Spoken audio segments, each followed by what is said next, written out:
કે હવે બાપલિયા વરસી જાય તો બહુ સારું કહેવાય, કારણ કે વાવણી ક્યાંક થઈ ગઈ છે અને ક્યાંક હજુ નથી થઈ.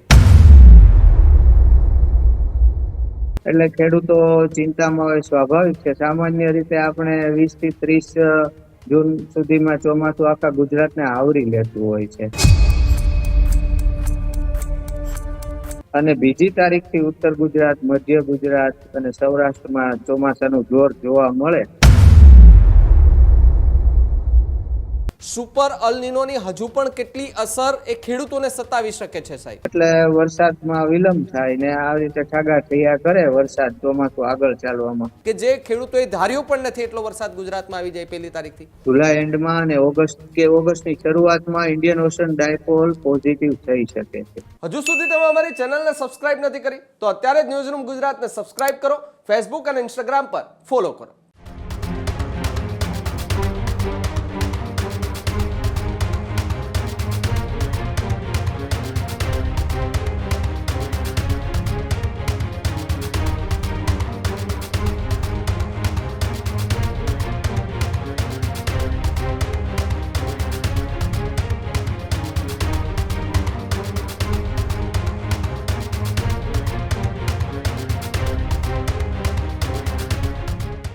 નમસ્કાર, આપ જોઈ રહ્યા છો ન્યૂઝરૂમ ગુજરાત અને આપની સાથે હું શુભાવી. વધુ એકવાર વરસાદની આગાહી જે છે તે હવામાન વિભાગ દ્વારા કરવામાં આવી છે. હવામાન નિષ્ણાંતો પાસેથી અલગ અલગ રીતે એનાલિસિસ કરી અને સમજવાના પ્રયાસ કરી રહ્યા છે કે આખરે ગુજરાતની અંદર જે દક્ષિણ ગુજરાતની અંદર જે અટવાયેલું ચોમાસું છે એ ક્યારે ધીમે ધીમે આગળ વધી શકે છે. આ જૂન મહિનો આખો પૂરો થવા આવ્યો છે, હવે જુલાઈ મહિનાની શરૂઆત થશે. શું જુલાઈ મહિનાની શરૂઆતમાં જ મેઘો મુશળધાર ગુજરાતની અંદર વરસશે? ત્યારે 30મી જૂન સુધી ગુજરાતની અંદર વરસાદના સંકેતો નહીવત જોવા મળી રહ્યા છે. હવામાન વિભાગની એ તાજી તસવીરો સામે આવી છે, તેની અંદર પણ ક્યાંય વરસાદી સિસ્ટમ નથી દેખાઈ રહી, વરસાદી માહોલ પણ નથી દેખાઈ રહ્યો. તેલંગાણા બાદ બીજી વાર ચોમાસું અધવચ્ચે જે છે તે અટવાઈ ચૂક્યું છે અને આ અટવાયેલું ચોમાસું ક્યારે ધીમે ધીમે ગુજરાતના આખાય વિસ્તારોમાં ફરશે? આખાય ગુજરાતના એ નકશા પર અલગ અલગ જે તસવીરો અત્યારે દેખાઈ રહી છે એ તસવીરો એક સમાન બનશે, એટલે કે આખાય ગુજરાતમાં એક સાથે વરસાદ ક્યારે પડશે? 1 થી લઈને 3 જુલાઈ વચ્ચે વરસાદી માહોલ બને તેવા એંધાણો છે. જ્યારે વરસાદના જે નકશાઓ સામે આવે છે, હવામાન વિભાગ જે નકશાઓ એ જાહેર કરતી હોય છે તેની અંદર પણ અલગ અલગ રીતે એ ચેતવણીઓ આપવામાં આવતી હોય છે, પરંતુ આ વખતે જે અત્યાર સુધી નકશા જાહેર કરવામાં આવ્યા તેની અંદર કોઈ પણ જાતનું એલર્ટ નથી આપવામાં આવ્યું છે. તો હવે ગુજરાતની અંદર વરસાદ ક્યારે આવશે તેને લઈને આજે ફરી એકવાર ચર્ચા કરવી છે. જાણીતા આગાહીકાર જયપ્રકાશ સાહેબ માઢક આપણી સાથે જોડાયા છે, સીધા એમની સાથે ચર્ચા કરીએ અને એ જાણવાનો પ્રયાસ કરીએ કે આખરે ચોમાસું ક્યાં અટવાય અને રિસાઈને બેઠું છે. સાહેબ, સ્વાગત છે ન્યૂઝરૂમ પર આપનું. જી નમસ્તે ભાઈ, કેમ છો ભાવિનભાઈ? બસ એકદમ મજામાં સાહેબ. આપણે તો મજામાં છીએ, પરંતુ ખેડૂતો ક્યાંક અત્યારે ચિંતામાં જોવા મળી રહ્યા છે કે રિસાયેલા વરસાદને યાદ કરી રહ્યા છે અને આકાશ સામે મીટ માંડીને બેઠા છે કે હવે બાપલિયા વરસી જાય તો બહુ સારું કહેવાય, કારણ કે વાવણી ક્યાંક થઈ ગઈ છે અને ક્યાંક હજુ નથી થઈ. હા, સાચી વાત છે. ખેડૂતો ચિંતામાં હોય સ્વાભાવિક છે. 17 થી 21 જૂન વચ્ચે વરસાદ આવ્યો, પણ એ સમગ્ર ગુજરાતમાં નહોતો. હાલોલમાં 4 ઇંચ આવ્યો, બરાબર ને, બાલાસિનોરમાં 6 ઇંચ પડ્યો.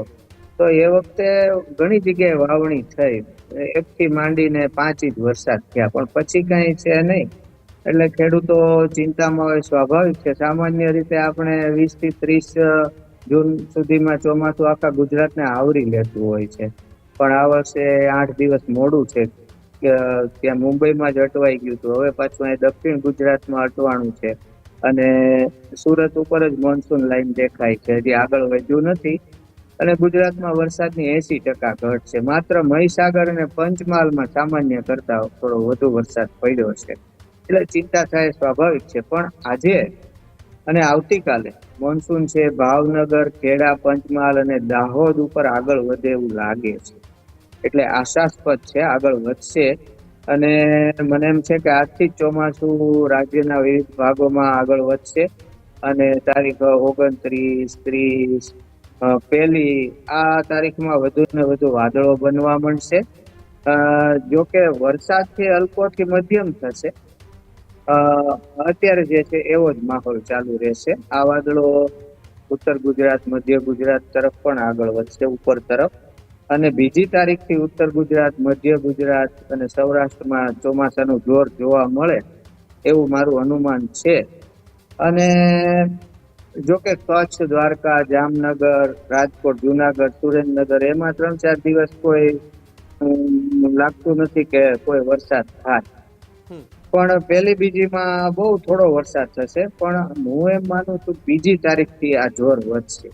અને આર્દ્રા પૂરું થાય છે 6ઠી તારીખ, એટલે 2 થી 6 ની વચ્ચે, એટલે 3, 4 ને 5 આ જે તારીખો છે એમાં મને વરસાદનો સારો સ્પેલ આવશે એવી આશા છે. આર્દ્રા અને પુનર્વસુનો સંધિ સમય 3, 4 ને 5. આમ તો 2 થી 6 વચ્ચે વરસાદ આવે, પણ 3, 4 ને 5 માં વધારે વરસાદની મને એક આશા છે.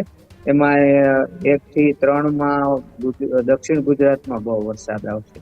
અને પહેલી બીજી ભાવનગરમાં મને સારો વરસાદ દેખાય છે. એમાં શું થયું ભાવિનભાઈ, આ વખતે છે ને આર્દ્રા નક્ષત્ર આ વરસાદનું ધોરી નક્ષત્ર, પણ એમાં વાહન છે ગદર્ભ, ગધેડ, એટલે ઇન્દ્રનો પુત્ર કહેવાય છે. જી. એટલે એ ગધેડો ધીમે ધીમે ચાલે, ગદર્ભ, અને એને ડફણા મારવા પડે તો ચાલે. એટલે આ વરસાદ છે ને એ એમ ધીમે ધીમે ચાલે છે, પણ ચાલે છે ખરો, પણ ધીમે ધીમે ચાલે છે. તો મને એમ છે કે આ આર્દ્રા નક્ષત્રના સંધિમાં વરસાદ આવી જશે. જો આવવો હોય તો આવી જશે, શક્યતા છે. પણ પછી જે પુનર્વસુ બેસશે એમાં, એટલે 6 થી 20 માં બહુ સારો વરસાદ મને જણાય છે ભાઈ, પુનર્વસુ નક્ષત્રમાં. એમાં શું છે કે આર્દ્રા નક્ષત્ર બપોરે બેઠું હતું, બરાબર બપોરના 12 ને 6 મિનિટ, એટલે મધ્યાહન સમય. હમ. મેં જોયું છે ભૂતકાળમાં કે આર્દ્રા જયારે બપોરે બેસે ને મધ્યાહનના સમયે, ત્યારે ઘણી વખત વરસાદ ખેંચાતો હોય છે અને પછી પુનર્વસુમાં આવતો હોય છે. આવું મારું નિરીક્ષણ છે. જી ભાઈ. સાહેબ, એક વાત એ પણ સમજવી છે કે આપણે ગયા વર્ષની જો વાત કરીએ, ગયા વર્ષનો જૂન મહિનો આપણે જોઈએ તો એ જૂન મહિનામાં લગભગ જ્યારે જૂન મહિનો પૂર્ણ થવાને આરો હતો ત્યારે લગભગ ગુજરાતની અંદર વાવણી લાયક વરસાદ થઈ ચૂક્યો હતો અને ખેડૂતોએ પોતાના ખેતરોમાં વાવણી કરી લીધી હતી. આ વખતે જ્યારે 2026નો જૂન મહિનો પૂર્ણતાના આરે છે, જુલાઈ મહિનો આવી રહ્યો છે, હજુ પણ ખેતરોમાં એમનેમ પડ્યું છે, વાવણી કરવાની બાકી પણ છે. સુપર અલ નીનોની હજુ પણ કેટલી અસર એ ખેડૂતોને સતાવી શકે છે સાહેબ? વાત સાચી છે. આપ જેને સુપર અલ નીનો કહો છો એને હું સ્ટ્રોંગ અલ નીનો કહું છું, કે એમાં વિજ્ઞાનમાં સ્ટ્રોંગ અલ નીનો શબ્દ છે. એટલે આ જે અલ નીનો છે ને એ પોઝિટિવ અલ નીનો છે ને, તાપમાન વધતું જાય છે પ્રશાંત મહાસાગરનું, એટલે એ ભાગી રહ્યો છે. એટલે આપણે અલ નીનોનો ઇનકાર નહીં કરી શકીએ આ ચોમાસાની સિઝનમાં, એને આપણે નિગ્લેક્ટ નહીં કરી શકીએ. એ તો અલ નીનો તો રહેવાનો જ છે. હવે આપણે તો આ જે અલ નીનો છે એમાં આપણે રસ્તો કાઢવાનો છે. એમાં આશાસ્પદ શું છે એ આપણે ભાઈ શોધવાનું છે. એટલે ઘણી વાર આગાહીકારો આવી આશાસ્પદ વાતો શોધીને રજૂ કરતા હોય છે, પછી એમાં વરસાદ ન થાય તો ખેડૂતો અને બીજા લોકો ઉઘરાણી કરતા હોય છે, ભાઈ કેમ ન થયો. પણ આ સામા પૂરે તરવાની વાત છે ભાઈ, આ અલ નીનો સામે બાથ ભીડવાની વાત છે.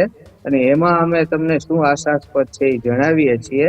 તો તાપમાન તો વધી ગયું છે, અને એને કારણે પ્રશાંતનું તાપમાન વધી ગયું, એટલે ત્યાંથી ટ્રેડ વિન્ડ, એટલે કે બોલા વેપારી પવનો આવતા નથી. શુષ્ક હવાઓ આવી, શુષ્ક હવાઓ સાથે ચોમાસું આવ્યું, એટલે વરસાદમાં વિલંબ થાય ને આવી રીતે ઠાગા ઠૈયા કરે વરસાદ ચોમાસું આગળ ચાલવામાં. પેલું વાહન દેડકો હતું, તે દેડકામાં પેલા કૂદકો માર્યો 8મી જૂનથી સીધો કેરળમાંથી, ને કોકણ ને ગોવા ને બધે પહોંચી ગયો. આપણને એમ થયું હમણાં પહોંચી જાય, પણ દેડકો કૂદકો માર્યા પછી ઘડીક ઉભો રહે, શ્વાસ લે. એમાં પછી હવે આ વાહન ગદર્ભ વાળું આવ્યું, એટલે ગદર્ભ પણ બરાબર ચાલે નહીં. પહેલાના જમાનામાં તો એવું હતું કે ગદર્ભ વાહન હોય અને ચાલે નહીં ચોમાસું આગળ, તો ગધેડાને લાપસી ખવડાવતા. હા, તો હું તો ભાઈ પરંપરાઓની વાત કરું તમને. જો ઇંગ્લેન્ડમાં તો બહુ વિકસિત રાષ્ટ્ર, વિજ્ઞાન, છતાં હજી રાજા રાણીને ભૂલ્યા, જૂની પરંપરાઓને ભૂલ્યા નથી ભૂલ્યા. તો આપણે વિજ્ઞાનની સાથે આની પણ વાત કરવી જોઈએ. તો આ રીતની પરિસ્થિતિ છે અલ નીનો. આપની વાત સાચી છે, ચિંતાજનક છે, પણ આપણે એની અંદરથી સારી સારી આશાસ્પદ વસ્તુઓ શોધી કાઢવાની છે. જી ભાઈ. સાહેબ, તમે જે રીતે કીધું કે ભાઈ આવી રીતે વરસાદ ખેંચાય તો ગધેડાને લાપસી ખવડાવવામાં આવે, અને આજે પણ અમારા સૌરાષ્ટ્રના એ પંથકોમાં ઘણી વખત અમે જોયું છે કે જ્યારે જ્યારે વરસાદ ખેંચાય છે ત્યારે ત્યાં લોકો ઉજવણી કરે છે, એક સાથે બધા જમવા માટે ભેગા થાય છે એક જગ્યાએ, અને ત્યાં જમી અને પછી વરસાદને એક વિનંતી કરે છે, વરુણદેવને વિનંતી કરે છે કે હવે તમે વરસી જાઓ, કારણ કે આજે એક સાથે આખું ગામ ભેગું થઈને તમને પ્રાર્થના કરે છે. આવી પણ એક માન્યતાઓ આજે પણ ગ્રામ્ય વિસ્તારમાં છે. આ લાડવા ખવડાવે કૂતરાને, એટલે હું પુણ્ય પાપ ખેલાય અને ભગવાન વરસાદ આપે એમ. હાજી, બરોબર છે તમારી વાત. જી જી. હા, અને સાહેબ બીજી વાત એ પણ સમજવી છે કે આ મહિનો આખો એમનેમ કોરો ધાકડ રહ્યો છે. જુલાઈ મહિનો આવતાની સાથે જ શું ખરેખર 1લી તારીખથી એવો ધોધમાર વરસાદ ગુજરાતમાં પડશે કે જે ખેડૂતોએ ધાર્યો પણ નથી એટલો વરસાદ ગુજરાતમાં આવી જાય 1લી તારીખથી? ભાઈ, પહેલીથી નહીં પડે. એમાં શું છે કે વાદળા બનવા મળશે, ચોમાસું આગળ વધશે, પણ ચોમાસું આગળ અમુક વિસ્તારોમાં વધે એટલે વરસાદ પડવા જ માંડે એવું ન હોય. હું એમ માનું છું 2 થી 6 વચ્ચે, એમાં 3, 4, 5 માં વરસાદનો એક સ્પેલ આવી શકે છે. આર્દ્રાના છેલ્લે, આર્દ્રાના છેડે એવું થઈ શકે છે. વરસાદ ન આવે એવું નથી. એમાં જો ભાઈ આ થોડુંક ખેંચાઈ ગયું છે અઠવાડિયું, પણ એમાં મૂંઝાવાય નહીં. જો ઇન્ડિયન ઓશન ડાયપોલ બની જાય ને એટલે મજબૂત, મીન્સ કે પોઝિટિવ, તો પાછોતરા વરસાદ એટલા આવી શકે કે આપણી આ ઘટ પણ દૂર થઈ જાય. પણ ઇન્ડિયન ઓશન ડાયપોલ છે ને હજી બહુ દોરમાં નથી. પોઝિટિવ તો થયું છે પણ એટલું બધું નહીં, એટલું બધું પોઝિટિવ નથી થયું હજી. પણ જુલાઈ એન્ડમાં થઈ શકે છે પોઝિટિવ. જુલાઈ એન્ડમાં અને ઓગસ્ટની શરૂઆતમાં ઇન્ડિયન ઓશન ડાયપોલ પોઝિટિવ થઈ શકે છે. એક વખત જો પોઝિટિવ થઈ ગયું તો પછી આ જે અલ નીનો, જેને મીડિયા વાળા ગોડ ઝીલા કે કોક રાક્ષસ કે સુપર અલ નીનો, એની સાથે લડાઈ કરી શકે છે.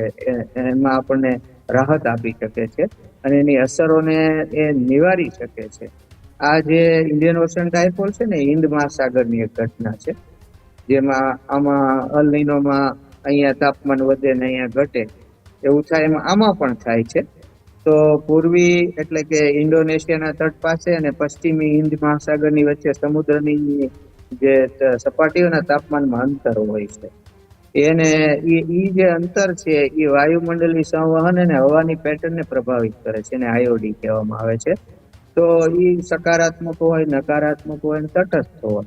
તો અત્યારે હમણાં એ ન્યુટ્રલ હતું, પણ એમાંથી થોડું પોઝિટિવ થયું છે. અને અમુક એજન્સીઓ એવું કે છે વિદેશી કે જુલાઈના એન્ડમાં કદાચ એ પોઝિટિવ થઈ જાય અને તો પછી આપણે ઓગસ્ટમાં સારો વરસાદ આવવાની શક્યતા છે અને આ ઘટ પણ પૂરી થઈ જાય. જી સાહેબ, એક સવાલ જાપાનની મોસમી જી સાહેબ, જાપાનની મોસમી એજન્સી છે JMO, એ કે છે કે આ વર્ષના આખરમાં આયોડી પોઝિટિવ થઈ જશે, પણ મને તો એમ છે આખર પહેલા થઈ શકે છે, એવું મારું માનવું છે. જી સાહેબ, એક સવાલ એ પણ છે કે 2026ના ચોમાસામાં શું તમારા હિસાબે કોઈ સાયક્લોનિક સર્ક્યુલેશન અથવા તો એવી સિસ્ટમ બની રહી છે કે જે વાવાઝોડામાં પરિવર્તિત થાય અને ગુજરાત અને આસપાસમાં કોઈ એવી અસર થાય? અત્યારે જ 2 સાયક્લોનિક સર્ક્યુલેશન છે અને એક પશ્ચિમી વિક્ષોભ છે ઉપર. એક તો ગુજરાત ઉપર બન્યું છે સાયક્લોનિક સર્ક્યુલેશન, અને ઈ છે ને આપણે ચોમાસાને આગળ વધવામાં મદદ કરી રહી છે. તો આગળ ઉપર એમ કે સાયક્લોનિક સર્ક્યુલેશન થાય એ લોંગ પ્રિડિક્શન કહેવાય. આપણે તો અત્યારે તો વરસાદની રામાયણ છે, એમાં આપણે વાવાઝોડાનું ક્યાં કરવું ભાઈ. એટલે એ થોડુંક હજી આગળ ઉપર જોઈએ આપણે. અત્યારે તો આપણે વરસાદની જ વાત કરીએ. એમાં તમારે જે પૂછવું હોય મને પૂછો. જી અને ખેડૂતો લક્ષી જે માહિતી જે છે તે તમારી પાસેથી મેળવી હતી. સાહેબ, આભાર જોડાવા બદલ અને અમારી સાથે ચર્ચા કરવા બદલ. જી જી, નમસ્કાર. તો જે રીતે તમે સાંભળ્યું કે જ્યાં જાણીતા આગાહીકાર કે જેમની પાસેથી પણ એ સમજવાનો પ્રયાસ કર્યો કે અત્યાર સુધીના જે વરસાદો આવ્યા છે એ વરસાદોમાં અને 2026ના આવી રહેલા જે વરસાદો છે તેની અંદર કેટલી મોટી એક લાઈન છે, કેટલો મોટો ફેરફાર છે તે અંગે પણ અલગ અલગ રીતે ચર્ચાઓ થઈ રહી છે, એનાલિસિસ કરવામાં આવી રહ્યા છે. વિન્ડી મેપ માધ્યમથી પણ જે છે તે અમે તમને બતાવવાના પ્રયાસો લગાતાર જે છે તે કરી રહ્યા છે. દક્ષિણ ગુજરાતના 30% ભાગની અંદર હજુ ચોમાસું અટવાયેલું છે, ત્યાંથી ધીમે ધીમે આખા ગુજરાતમાં ચોમાસું શું એ 1 જૂન સુધીમાં પહોંચી જશે? ગુજરાતના ખેડૂતો જે રાહ જોઈને બેઠા છે વરસાદની, શું એ અન્નદાતા જે જગતના તાતનું સાંભળી લેશે વરુણદેવ અને એ વરસી જશે મેઘો મુશળધાર? એ જોવાનું રહ્યું, કારણ કે તમામ જે આગાહીકારો છે, તમામ જે વેધર એક્સપર્ટો છે, તેમની પાસેથી પણ આ જ વાત જે છે તે આપણે સમજવાના પૂરેપૂરા પ્રયાસો કરી રહ્યા છે. ખેડૂત ભાઈઓ છે ખેતરમાં ડ્રોન ઉડાવતા હોય છે ત્યારે આપણે એક પ્રશ્ન સતાવતો હોય છે કે જે આપણે અત્યાર સુધી જીપીએસ ટેકનોલોજી વાળા ડ્રોન વાપર્યા છે, જેથી કરીને મોબાઈલ ટાવર છે અથવા તો હાઈ ટેન્શન લાઈન પસાર થતી હોય, કોઈ વૃક્ષો હોય, ત્યારે જે જીપીએસ ટેકનોલોજી વાળા ડ્રોન છે એમાં ટકરાય અને ટ્રેસ થાય છે. પણ એગ્રીવન લાવ્યું છે જીએનએસએસ ટેકનોલોજી ડ્રોન, જેથી કરીને એ ડ્રોન છે એ કોઈ જગ્યાએ ટકરાય નહીં, પોતાની રીતે જ ડિસિઝન લે છે અને મૂવ થઈ જાય છે, જેથી કરીને જીએનએસએસ ટેકનોલોજી ડ્રોન છે એ વાપરવાનો આગ્રહ રાખો. હજુ સુધી તમે અમારી ચેનલને સબસ્ક્રાઇબ નથી કરી તો અત્યારે જ ન્યૂઝરૂમ ગુજરાતને સબસ્ક્રાઇબ કરો, ફેસબુક અને ઇન્સ્ટાગ્રામ પર ફોલો કરો.